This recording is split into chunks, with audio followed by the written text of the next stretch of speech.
Baik. Bismillahirrahmanirrahim. Assalamualaikum warahmatullahi wabarakatuh. Alhamdulillahirabbil alamin. Wassalatu wassalamu ala asyrofil anbiya'i wal mursalin wa ala alihi washabihi ajmain. Amma ba'du.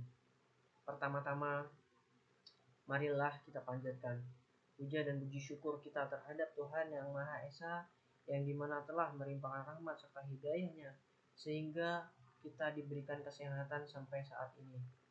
Kedua kalinya sholawat serta salam kita curahkan kepada baginda Nabi Allah Nabi Muhammad SAW, yang dimana kita nantikan syafaatnya di yaumul kiamah. Amin.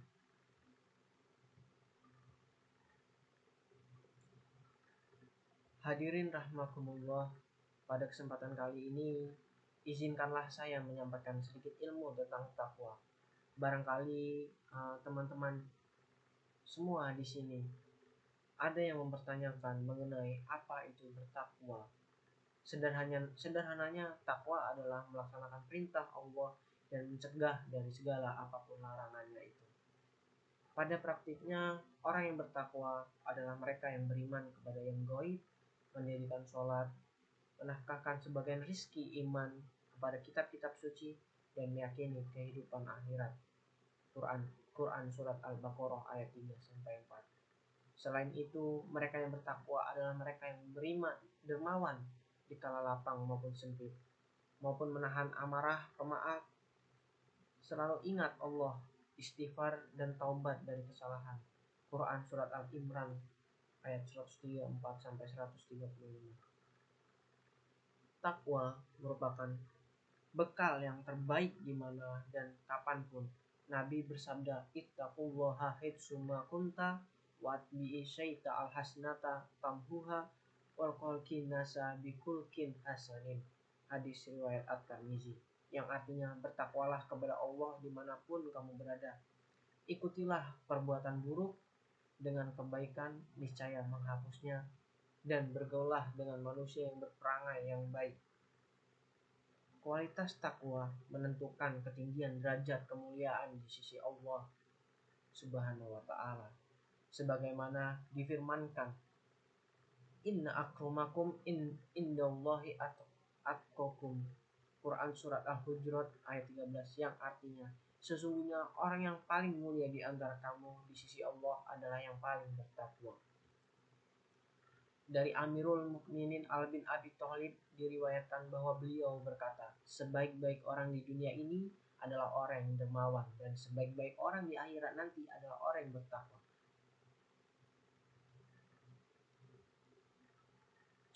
Saudaraku, buah dari takwa adalah pencapaian kebahagiaan di dunia dan di akhirat. Hasnan fid dunya wal akhirah. Kebahagiaan di dunia diantaranya mendapatkan furqan atau kecenderungan di hati untuk mengetahui yang hak dan yang batil. Kemudian dihapuskannya segala kesalahan dan dosa, mendapatkan jalan keluar dari kesempitan, rizki yang tak terduga, dan kemudahan segala urusannya, serta jaminan keberkahan bagi penduduk negeri, baik langit maupun di bumi.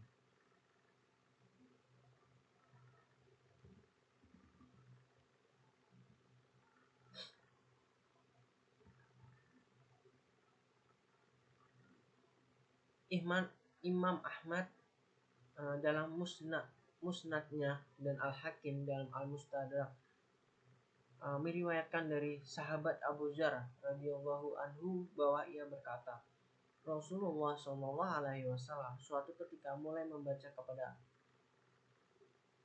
ayat dengan maknanya, barang siapa bertakwa kepada Allah, niscaya Allah akan mengadakan bagian jalan keluar. Quran surat Al-Talaq ayat 2. Hingga beliau selesai membacanya kemudian bersabda, wahai Abu Dzar, seandainya semua orang mengambil ayat ini sebagai pedoman, niscaya ia cukup bagi mereka. Abu Dzar berkata, maka Rasulullah mulai membacanya dan mengulang-ulangnya. Hadirin semuanya, sebagaimana kita tahu bahwa takwa adalah menjalankan seluruh kewajiban dan menjauhi semua perkara yang diharamkan. telah diriwayatkan dari Ibnu Abbas RA bahwa ia berkata, barang siapa bertakwa kepada Allah, maka Allah akan menyelamatkannya di dunia maupun di akhirat.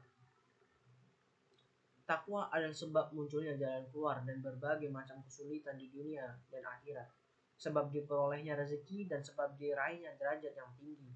Sebaiknya perbuatan maksiat adalah sebab terhalangnya seseorang memperoleh jalan keluar, rezeki dan derajat tinggi di dunia dan akhirat.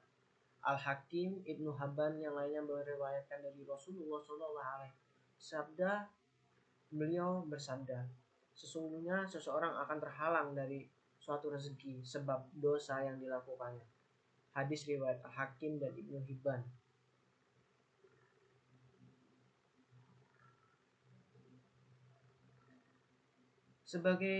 Sebagian ulama mengatakan perbuatan dosa akan menyebabkan seseorang terhalangnya dari berbagai macam nikmat yang ada di dunia ini, seperti kesehatan dan harta, atau hilangnya berkah dari hartanya, atau menyebabkan seseorang dikalahkan dan dikuasai oleh musuh-musuhnya. Dan terkadang seseorang melakukan sebuah dosa, maka jatuhlah kedudukan dan martabatnya dari hati banyak orang atau menyebabkan ia lupa terhadap ilmunya. Oleh karena itu, sebagian orang berkata, sungguh aku mengetahui siksa dan balasan atas dosaku dari perbuatan keadaanku dan kawan-kawan yang menjauhiku. Wahai saudaraku sekalian, dalam lanjutan ayat di atas, Allah menegaskan, dan barang siapa yang bertawakal kepada Allah, niscaya Allah akan mencukupinya.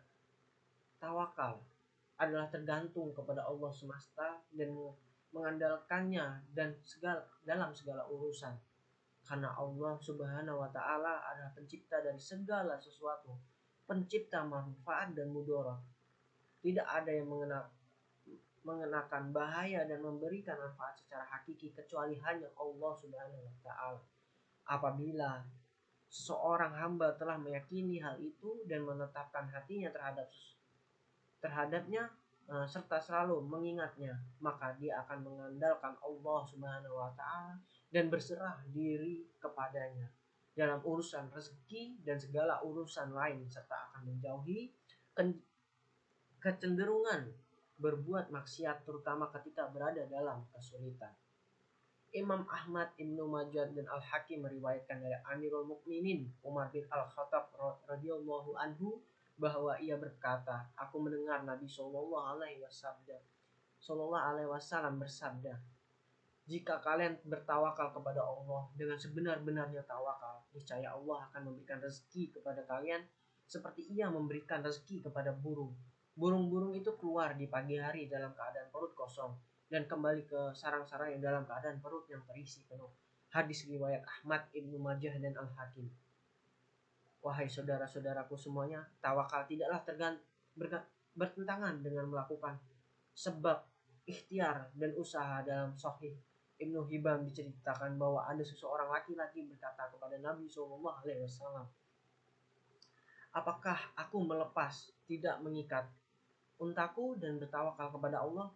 Maka Rasulullah SAW bersabda kepadanya,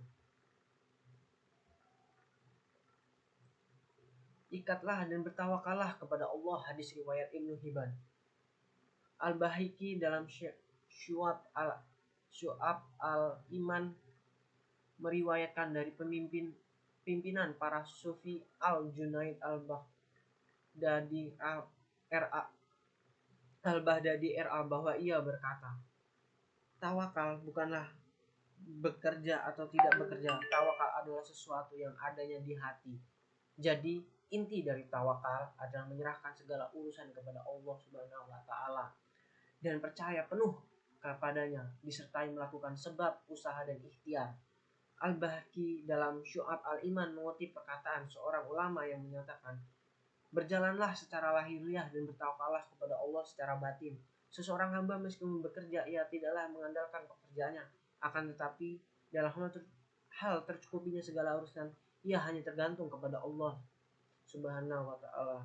Wahai saudara-saudaraku yang dirahmati Allah semuanya, di bagian akhir dari ayat tersebut ditegaskan bahwa Allah telah menjadikan ajal bagi tiap-tiap sesuatu. Allah telah menakdirkan akhir dan ajal setiap sesuatu secara pasti sehingga tidak bisa dipercepat atau maupun diundur. Seseorang yang mati karena dibunuh, orang yang mati sebab ditabrak mobil, dan orang yang mati di atas kasurnya, masing-masing mati sesuai ajalnya, masing-masing meninggal dengan qada dan qadar dari Allah Subhanahu wa taala. Tidak ada seorang pun yang mati sebelum waktu yang telah Allah takdirkan baginya. Allah Subhanahu wa taala berfirman, apabila ajalnya tiba, mereka tidak dapat meminta penundaan atau percepatan sesaat pun. Quran surat Al-A'raf 34. Demikian mungkin kubah. Demikian mungkin yang bisa dapat saya sampaikan. Kurang lebihnya saya mohon maaf. Barangkali mungkin itu saja yang saya dapat sampaikan. Kurang dan lebihnya saya mohon maaf dapat dimaafkan dan dimaklumi. Billahi taufiq wal hidayah. Wassalamualaikum warahmatullahi wabarakatuh.